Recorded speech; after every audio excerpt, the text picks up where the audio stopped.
深井です。ご報告があります。見ての通り、全治3ヶ月の大怪我をしてしまいました。右のアキレス腱の断裂です。5日後に病院で手術をします。断裂してしまったアキレス腱をつなげる手術です。もちろん、入院します。皆さん、心配してくださると思うんですが、結論は、全然大丈夫です。この通り、僕はいつも通り、もしくはいつも以上に元気です。いつも通りに撮影もできます。僕の仕事って、YouTube の撮影、連載している雑誌の撮影、テレビ出演以外は、ほとんど座ったままの在宅でのデスクワークなので、全く影響ありません。むしろ、お酒を飲みに行ったりとかできなくなるので、仕事も非常にはかどってですね、睡眠時間も伸びて、めちゃめちゃ健康です。なぜこんな大怪我してしまったかというとですね、恥ずかしながら、友人たちとフットサルに誘われて、フットサルやってる時にですね、右足、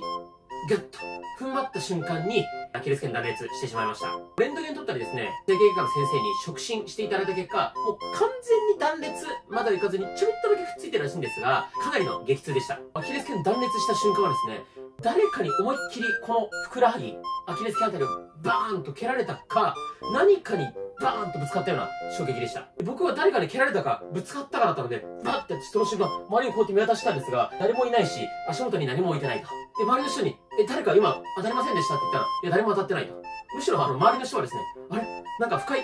どうしたと。なんか頭おかしくなったかみたいなリアクションをしててですね、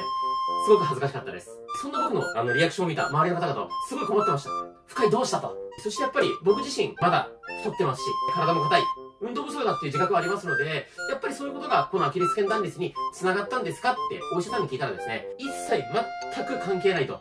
もう体が柔らかくても筋力があってもスポーツ選手でも切れるときは切れるということでした。そしてこのアキレス腱を断裂したタイミングがもう神がかり的に運が良かったです。なぜかというと先日、テレビ東京に生出演させていただいて、薬丸さんや高坂さんと共演させていただいたんですが、その生出演生放送が終わった後のタイミングだったので、本当にラッキーでした。そしてむしろこの大怪我は僕にとってチャンスだと思ってます。なぜかというと、以前からコメント欄の DM でずーっとですね、こうやって椅子に座った状態でできるストレッチを出してほしいと。年配の方や、下半身が不自由な方からよくリクエストいただいておりました。足を大怪我する前の僕はですね、その意見を一旦横に置いといて、寝たまま、床に座ったまま、立ったまま、皆さんができるストレッチばかりをずっとズボラストレッチの YouTube に投稿していました。しかし、自分自身が大怪我して、立ってることもしんどい、床に座ってることもしんどい、寝たまま、足を動かすこともしんどい、となった今、リクエストいただいた皆さんの気持ちがもう痛いほどわかります。ズボラな僕にお任せください。怪我をしていても、松葉杖でも、ご年配の方でも、無理せずにできる椅子に座ったままやるストレッチ、僕が投稿します。他にもですね、今実際松葉杖生活始めて1週間経ったかなぐらいなんですけども、正直かなり不自由です。荷物を手に持つ、肩にかけるってことはできないので、リュックサック、ドンキホーテで購入しました。このようにですね、リュックサックをまず座ったままの状態で背負って、この状態から松葉杖で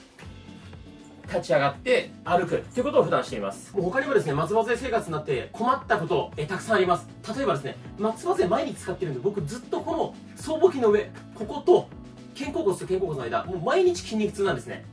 とか、いろいろあるので、松葉杖生活で困ったことやその対処法とかを、ズボラストレッチのインスタのストーリーでどんどんシェアしていきたいと思うので、ズボラストレッチのインスタ、まだフォローしてない方は、概要欄と固定コメント貼っておきますので、ぜひフォローお願いします。そして実は、僕が作ってるプロテイン、スマートタンパクもですね、品質向上に向けて全力で動いている最中です。すでに Amazon で600件以上の高評価レビューをいただいておりますが、もっと美味しくできないか、もっと飲みやすく、もっと安く、もっと添加物を少なくできないかと、社内で日々検討しています。そして2月に1冊目の本発売しましたが、実は2冊目、3冊目の本も動いております。特に3冊目の本はですね、僕がもう本気で10万部以上のベストセラーを狙う、ズボラタンパク質ダイエットみたいなコンセプトで出版しようと思っています。もしスマートタンパクも本も気になるよって方はですね、概要欄の固定コメントにスマートタンパクと本のリンクを貼っておきます。ぜひ詳細をご覧いただければと思います。もっともっと皆さんの役に立てるよう僕も頑張りますので、ズボラの皆さんも一緒に頑張りましょう。